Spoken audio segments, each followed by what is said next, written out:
Hello, Dr. Tamara Smith. I'm Jessica Wright, and I choose to do a little video on how the blood flows through the body.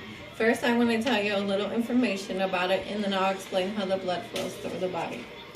First, the flow of the body through the heart follows a very deliberate ensure that oxygenated blood from the lung passes through major arteries and gets delivered to body tissues. This process occurs on an average of 70 to 75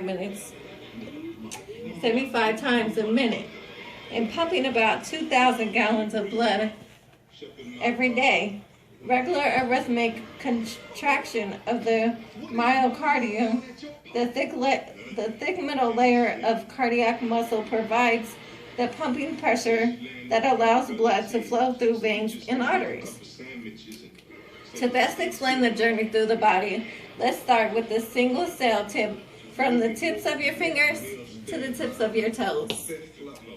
First, a blood cell without oxygen will travel through a vein until it meets up with the superior vena cava, which is in your heart, a large vena that takes blood from the head and arms to the heart.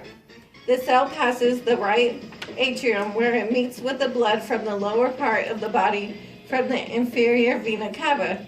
After passing through the pulmonary vein into the pulmonary trunk, a sort of T intersection of the chest, which is here.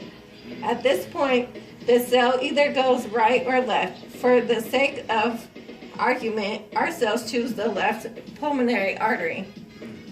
It follows that route until it meets capillaries in the left lung, where it retrieves oxygen. At this point in the process, the cell will return to the heart via the left pulmonary vein and meet up with the other blood from the right lung to the left atrium of the heart.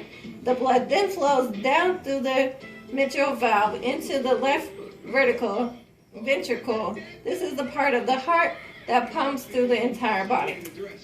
After a quick burst through the aortic valve, the blood flows through the ascending aorta and out through the circulatory system to your toes. After the organs and muscles tissue use the oxygen, it'll travel up the inferior vena cava and back to the heart, starting the process all over again. Because your heart continues its process millions of times a year, it's important to keep your heart healthy with proper nutrition and aerobic exercise. Good job. Hopefully I get an A.